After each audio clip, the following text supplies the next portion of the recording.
Something is happening inside the silver market, and most people have absolutely no idea. Hundreds of futures contracts. Covered quietly, right at the bottom, tens of millions of ounces of physical silver, vanishing from COMEX vaults, month after month after month. And nobody is asking the most important question. Where's all that metal going? JP Morgan knows, BRICS knows. But you're about to find out something that will completely change the way you look at your money. Forever. Welcome back, dear friend, to Money Matrix. Now, before we go any further, if you are someone who has lived long enough to know that the economy never tells you the truth up front, do me a favor. Hit that subscribe button right now. Think of it like locking your front door at night. You don't skip it, you just do it. Because the information we share here, it is not something you want to miss even once. And one more thing, drop in the comments. Where in the world are you watching this from today? I genuinely want to know how far this message is traveling. Now, let's get into what's really going on. In the world of high finance, the loudest moves are rarely the most dangerous ones. It is the quiet ones, the ones that happen in the shadows of quarterly filings, in the fine print of exchange reports, and the slow and steady repositioning of institutional balance sheets that carry the real weight. And right now, something very quiet is happening in the silver market, something that most people are completely missing. It started, as it often does, with a price drop. Silver was moving lower, the charts looked ugly, retail investors were nervous, headlines were cautious, and the general sentiment across trading desks and financial forums was the same tired story. Silver is weak, silver is volatile, silver is not worth the headache. But while ordinary investors were stepping back, one major commercial name was stepping forward, quietly, methodically, without a single press release. Hundreds of futures contracts, not a few, not a modest position, but hundreds, were being covered near the lows. In institutional language, this does not happen by accident. This does not happen because someone got lucky with timing. When a player with that kind of financial firepower moves that kind of size at the exact moment a market feels its worst, it means they know something. Or more precisely, it means they have decided something. To understand what this actually means, one has to understand how the futures market works at its most basic level. When a large commercial bank holds a short position in silver futures, they are essentially betting, or hedging, against rising silver prices. It is a common tool used by institutions to manage exposure. But when that same institution begins covering those short positions, buying back what they previously sold, the message is clear. They no longer want to be on the wrong side of what is coming. And in February of 2025, that is exactly what the data began to show. Now, JP Morgan is not a name that entered this story accidentally. For years, serious market analysts, including Andy Schectman, one of the most closely followed voices in the precious metals space, have pointed to JP Morgan's silver positioning as one of the most important and least discussed stories in modern commodities markets. The history is striking. Over the past decade, JP Morgan quietly accumulated what many analysts believe to be one of the single largest physical silver hoards ever assembled by a private financial institution. Not paper silver, not futures contracts, physical silver, bars sitting in vaults, real metal. The kind that cannot be printed, cannot be rehypothecated infinitely, and cannot disappear in a market crisis. They accumulated during weakness. They accumulated during silence. They accumulated while the mainstream financial media was busy discussing technology stocks and cryptocurrency. And they did it all without ever standing on a stage and announcing their intentions to the world. This is the first and most important lesson for any serious business observer watching the situation unfold. Institutional wealth does not telegraph its moves. When JP Morgan, or any institution of that size and sophistication, makes a strategic decision about a commodity like silver, they do not call a press conference. They do not post analysis on social media. They file quietly with regulators. They move in pieces. They accumulate slowly enough that the pattern only becomes visible in hindsight, after the position is already built. By the time the average investor reads about it in a financial headline, the smart money has already been sitting in position for months. This is what makes the current moment so significant. Because the accumulation pattern that analysts like Andy Schectman have been tracking is not a new story. But the pace of it is accelerating, the size of the positions being moved, the speed at which physical silver is being repositioned, the quiet but consistent way in which major institutional names are reducing their paper exposure and increasing their physical holdings. Something has shifted in the calculus of the people who manage serious money. And when serious money shifts quietly and unanimously in one direction, history has shown, time and time again, that it is not moving without reason. The accumulation has already happened. The positions are already built. The only question left, and it is the question that will define the next chapter of this story, is why now? There's a map on the wall of every serious geopolitical strategist in the world, and on that map, there's a line being drawn, Not with ink, not with borders, not with military force, but with silver. Most people, when they hear the word BRICS, think of it as a political conversation, a diplomatic summit, a group of nations sitting around a table making speeches about multipolarity and economic independence. But what is actually happening inside BRICS is far more precise than any speech, far more calculated than any press conference, and far more dangerous to the existing financial order than most Western analysts are willing to admit publicly. Because BRICS is not just building a new political alliance, they are building a new economic architecture. And silver is one of the foundation stones. To understand why silver matters so deeply to this strategy, one must first understand what BRICS nations are moving away from. For decades, the global financial system has operated on a simple and powerful assumption. The US dollar is the world's reserve currency. Oil is priced in dollars, commodities are settled in dollars, international trade flows through dollar-denominated systems. And the institutions that govern these flows, the IMF, the World Bank, the SWIFT payment network, are all built around dollar supremacy. For nations like China, Russia, India, Brazil, and South Africa, this has always been a vulnerability. Because when your economy depends on a currency you do not control, you are never truly sovereign. And BRICS made a decision, quietly, strategically, and with remarkable patience, that this vulnerability would no longer be acceptable. The first move was gold.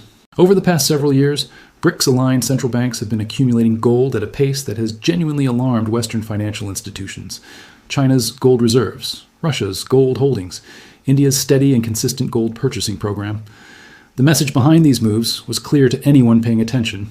They were building a foundation that could not be inflated away, a reserve that required no counterparty, a store of value that answered to no Federal Reserve decision. But here is what most analysts missed entirely. While everyone was watching gold, the BRICS strategy quietly extended itself into silver. Silver is not gold, and that distinction matters enormously in this context. Gold is the asset of central banks and sovereign wealth funds. It moves slowly. It is held in large, concentrated positions. It is prestigious and symbolic as much as it is functional. Silver is different. Silver is industrial. Silver is operational. Silver sits at the intersection of monetary value and real-world utility in a way that gold simply does not. Solar panels require silver, electric vehicles require silver, advanced military and defense technology requires silver. The entire green energy infrastructure that both China and India are building at a scale the Western world has not yet fully absorbed. All of it runs, in part, on silver. So when BRICS nations began systematically increasing their silver exposure, they were not making a speculative bet on a precious metal. They were securing a strategic industrial resource, one that happens to also function as a monetary hedge against dollar devaluation. And this is where the story becomes deeply uncomfortable for Western financial markets, because the silver that BRICS nations are absorbing has to come from somewhere. And increasingly, the data suggests it is coming from the same place that has always been the backbone of Western silver trading, COMEX, the registered silver stocks, the exchange vaults, the deliverable inventory that underpins the entire paper silver market in the United States. Month after month, physical silver has been leaving these systems, not in dramatic single events that trigger headlines, but in a slow, steady, deliberate drainage that, when mapped across a timeline, tells a story that is impossible to ignore. Eastern vaults are filling, Western exchanges are quietly emptying, and the financial architecture that was built on the assumption that paper silver and physical silver are essentially the same thing is beginning to face a question it has never seriously had to answer before. What happens when the metal is simply no longer there? This is not a theoretical question for future analysts to debate. This is an operational reality that is already unfolding in real time, and the implications of it for businesses, for investors, for anyone who holds dollar-denominated assets, extend far beyond the silver market itself. Because what BRICS is doing with silver is not just a commodity play. It is economic architecture being rebuilt in real time, and the West is only just beginning to realize it. There's a moment in the life of every great institution when the cracks appear, not with a loud explosion, not with a dramatic collapse that makes the front page of every newspaper, but with a quiet, almost imperceptible shift. A number that moves in the wrong direction, an inventory report that doesn't quite add up, a margin requirement that jumps a little too fast, a delivery obligation that gets a little too difficult to fulfill. And for anyone who has been watching COMEX, the world's most powerful silver exchange, with serious, disciplined attention, those cracks are appearing right now. To understand what is happening at COMEX, one must first understand what COMEX actually is, and why it matters far beyond the walls of any trading floor. COMEX is not simply a marketplace where silver changes hands. It is the pricing engine of the entire global silver market. Every silver contract written in London references it. Every mining company that hedges its production looks at it. Every industrial buyer that needs to lock in silver costs for manufacturing, solar panels, semiconductors, medical equipment, prices their exposure against it. In short, COMEX sets the number that the entire world uses when it thinks about silver, and that number is derived primarily from paper contracts, not physical metal. Paper. This is the structural reality that Andy Schectman has been warning about for years, and the reality that is now moving from theory into observable data. The COMEX silver market operates on a fundamental assumption. That assumption is this: at any given moment, there's enough physical silver sitting in registered deliverable vaults to back up the obligations that the paper market has created. For most of COMEX's history, this assumption held. Not perfectly, not without stress, but well enough that the system functioned, trust was maintained, and the paper price of silver remained the accepted global benchmark. But something has changed, and the data, cold, precise, publicly available data, is telling a story that the mainstream financial press has been remarkably slow to report.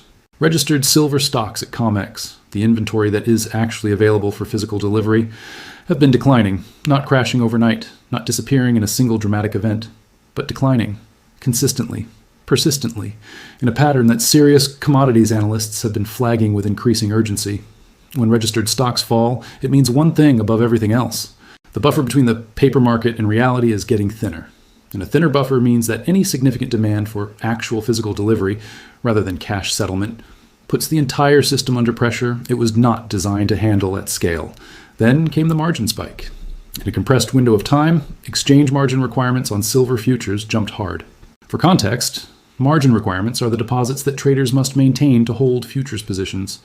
When margins rise sharply, the cost of carrying those positions becomes immediately and painfully expensive. For small hedgers, the mining companies, the industrial buyers, the mid-sized institutions that use futures to manage genuine business risk, a sudden margin spike is not an inconvenience. It is a forced exit. They cannot afford to maintain their positions. They liquidate. They step away from the market entirely. And when genuine hedgers are forced out of a market, the market stops functioning as a legitimate price discovery mechanism. It becomes something else entirely. Something that serves the interests of the players who can absorb the margin increase, the large, deeply capitalized institutional names who were quietly building positions at the exact moment smaller participants were being squeezed out. The timing, once again, was not accidental, because here is what the sequence of events actually looks like when mapped together. Registered physical stocks decline steadily over many months. Margin requirements spike sharply in a compressed window. Smaller participants are forced to liquidate their positions. Prices drop hard, creating an ugly tape that discourages retail participation. And then, at precisely that moment of maximum pessimism and minimum competition, a major commercial name covers hundreds of futures contracts near the lows. A major silver trust reports a sudden and dramatic increase in physical holdings, and physical silver continues leaving the exchange system, moving quietly toward destinations that the public filings do not fully illuminate. This is not a conspiracy. This is not speculation dressed up as analysis. This is a sequence of documented, publicly available events, each one individually explainable, each one individually dismissible. But together, they form a picture that any serious business mind should find deeply concerning. Because what is happening at COMEX right now is not simply a story about silver prices, it is a story about the reliability of the pricing system itself. It is a story about whether the paper promises that underpin trillions of dollars of commodity exposure actually have the physical metal behind them to make those promises real. And when that question moves from the margins of financial analysis into the center of institutional decision-making, the consequences will not be limited to precious metals traders. They will ripple across every asset class, every balance sheet, every business that has ever assumed that the price COMEX quotes is the price that reality will honor. When the paper market and the physical market finally disconnect. And the evidence increasingly suggests that disconnection is not a distant possibility, but an approaching reality. The question is not whether someone gets left holding nothing. The question is simply, who? Throughout history, every single major wealth transfer has shared one defining characteristic. It was never announced, not in newspapers, not in financial reports, not in government briefings, not on the screens of the trading terminals that millions of ordinary investors stare at every single day. The people who initiated the transfer never spoke about it publicly. The people who benefited from it never explained their reasoning until it was already complete. And the people who lost from it only understood what had happened to them long after the moment had passed. Right now, In the silver market, in the COMEX exchange system, in the quiet repositioning of institutional balance sheets across JP Morgan and BRICS-aligned sovereign funds, that same pattern is playing out again, and the clock is moving faster than most people realize. To understand the scale of what is happening, one must first understand a simple but uncomfortable truth about how institutional wealth actually behaves. The large financial institutions do not react to markets. They position ahead of them. When JP Morgan accumulated physical silver over the better part of a decade, quietly, methodically, without public announcement, they were not responding to a silver bull market. There was no silver bull market at the time. Prices were suppressed. Sentiment was negative. The mainstream financial community had largely dismissed precious metals as a relic of old economic thinking. And yet, the accumulation continued, because the institutions that manage serious generational capital do not make decisions based on what is happening today. They make decisions based on what they have calculated is inevitable. And when an institution of JP Morgan's sophistication decides that something is inevitable, they do not wait for the headline. They are already positioned before the headline exists. This asymmetry of information, the gap between what institutions know and what retail investors are told, is not new. But in the current silver story, that asymmetry has reached a level that should concern every serious business observer. Consider what the data shows on one side of this equation. JP Morgan sits on one of the largest physical silver positions ever assembled by a private financial institution. BRICS-aligned nations have been systematically absorbing physical silver from Western exchange systems. Registered COMEX stocks have been declining with quiet consistency. Margin spikes have forced smaller participants out of the market at precisely the moments when large institutional buyers were stepping in. Now consider what the average investor has been told on the other side. Silver is volatile. Silver is speculative. Silver is not a serious asset for serious portfolios. The mainstream financial press has produced no shortage of commentary explaining why precious metals are an outdated hedge in a modern economy. Two completely different narratives, two completely different sets of actions. And the gap between them is exactly where wealth transfers are born. History is unambiguous on this point. In the years before the 2008 financial crisis, the institutions that understood the structural weakness of mortgage-backed securities quietly repositioned their exposure. They bought protection. They reduced risk. They moved capital away from the instruments that were about to collapse. The retail investor, the ordinary person with a pension fund, a savings account, a modest investment portfolio, had no access to that analysis. They were told the system was sound. They held their positions. And when the crisis arrived, the transfer happened with breathtaking speed. The pattern before the dot-com collapse followed the same logic. The pattern before the savings and loan crisis. The pattern before every significant commodity repricing in modern financial history. Institutions position first. Retail investors discover the story second. And by the time the discovery happens publicly, the opportunity has already been captured by the people who moved in silence. What makes the current silver situation uniquely significant and uniquely urgent for anyone in the business community paying attention is the convergence of forces that has never quite aligned in this particular way before. It is not just one institution accumulating. It is not just one nation building strategic reserves. It is not just one exchange showing inventory stress. It is all of these things happening simultaneously. JP Morgan repositioning at scale, BRICS nations absorbing physical silver from Western systems at an accelerating pace, COMEX registered stocks declining while paper obligations remain enormous, margin structures changing in ways that consistently benefit large, capitalized players at the expense of smaller participants.